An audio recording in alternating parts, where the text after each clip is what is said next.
Bapak Andri yang sudah memberi pengantar yang menarik supaya kita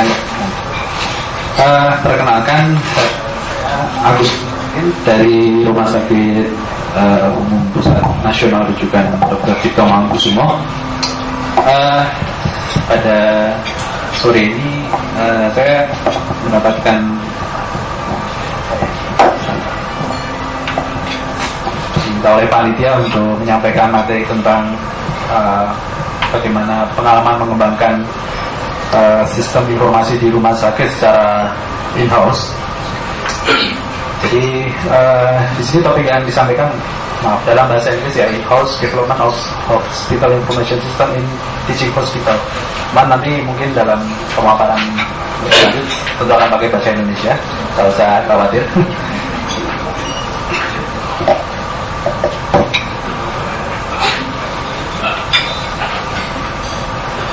Oke, skip review tadi sudah disampaikan oleh Bapak Andre.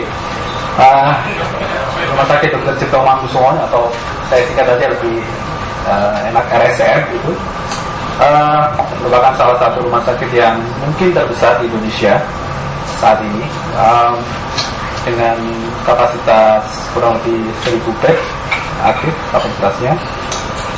Ini gambar salah satu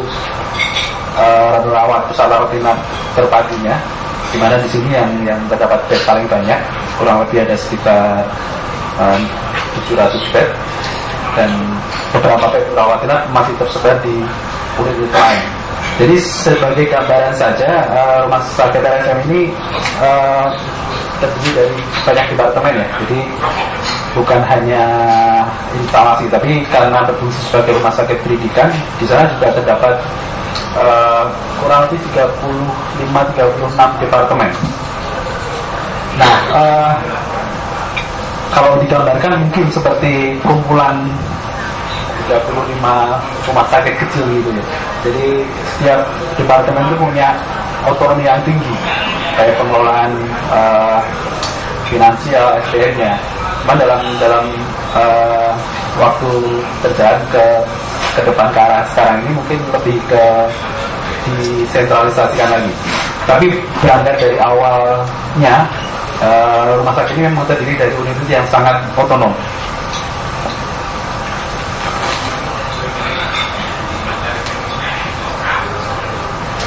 Nah, kemudian bicara tentang sistem informasi rumah sakit,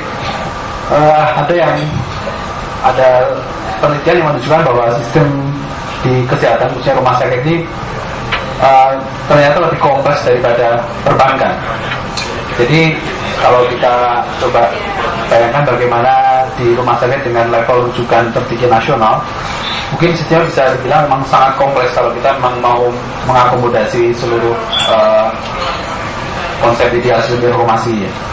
Nah, di sini karena posisi RSCM sebagai rumah sakit pendidikan, maka mungkin sedikit perbedaannya dengan rumah sakit lain ya. Fungsinya bukan sekedar untuk melayani pasien, tapi juga untuk kegiatan pendidikan dan penelitian.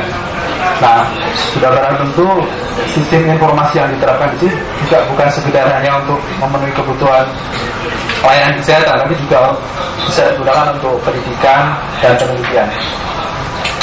Nah, tantangannya mungkin salah satunya menentukan bagaimana strategi pengembangan sistem informasinya sendiri ya. Jadi mungkin kalau kebanyakan penetapan strateginya bisa dibilang sekarang ini mungkin nggak ada metode yang bagus gitu ya. Jadi kalau namanya pengadaan ya tergantung mungkin dari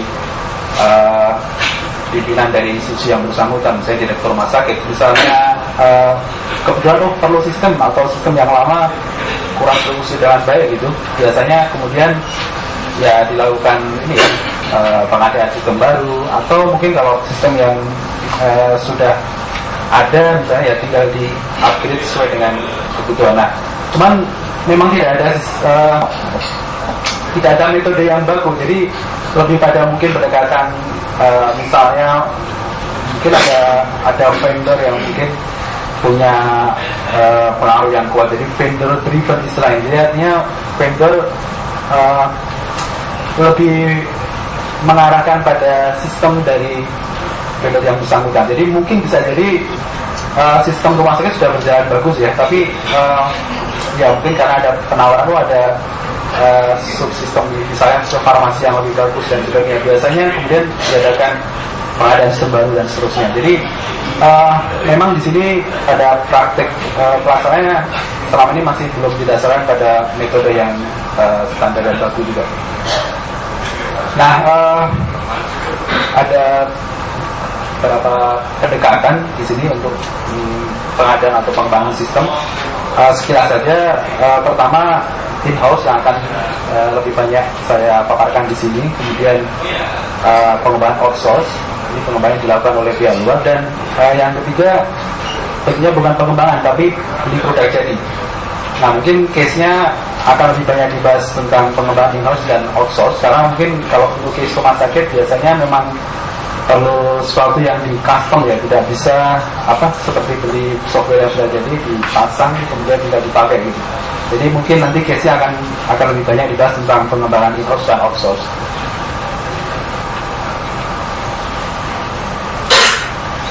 Nah, ini sekilas tentang, mungkin Bapak Ibu sekalian sudah tahu tentang siklus sistem informasi. Biasanya kita kalau idealnya bicara mulai dari perencanaan dulu, kemudian dilakukan analisa.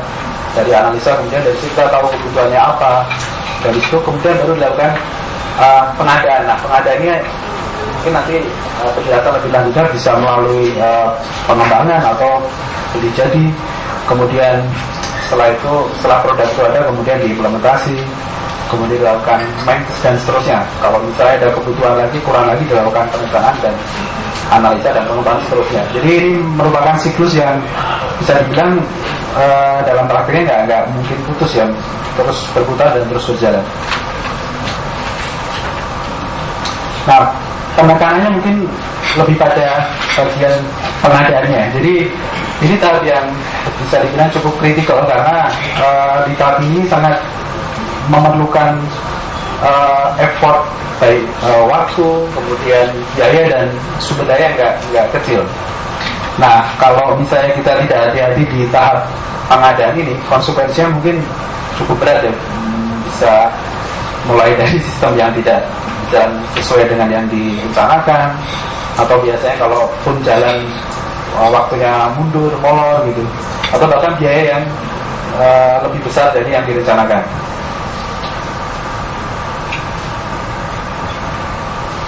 Nah, ini penjelasan lebih lanjut dari tahap pengadaan. Jadi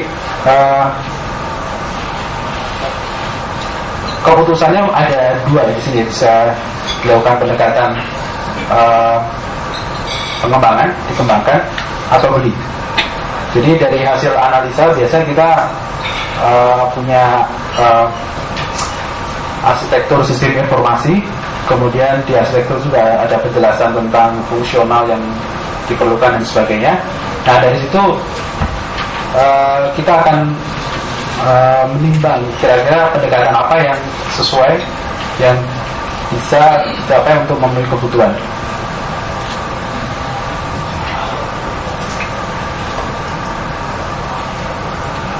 Nah, ini sedikit penjelasan. Jadi mungkin sudah sedikit saya sampaikan bahwa pendekatan in-house ini pendekatan pengembangan yang dilakukan oleh SDM internal dari organisasi yang bersangkutan atau rumah sakit di sini.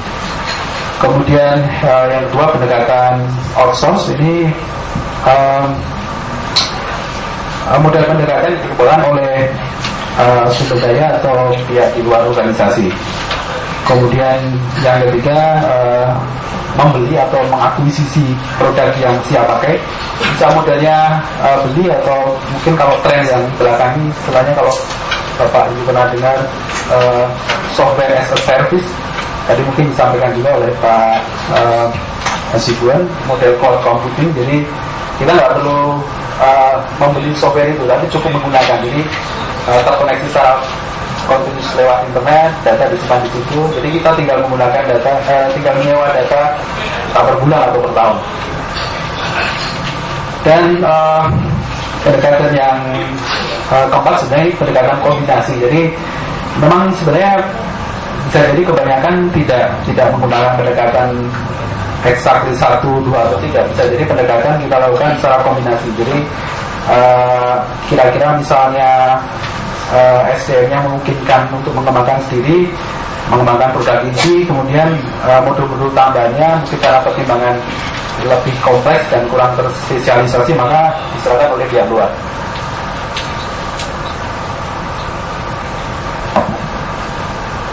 Nah, ini logik pengambilan keputusan yang mungkin ada beberapa metode. Saya ambil salah satu metode dari Gartner. Jadi Gartner ini salah satu institusi riset terutama di bidang IT yang cukup terkenal. Banyak metodologi yang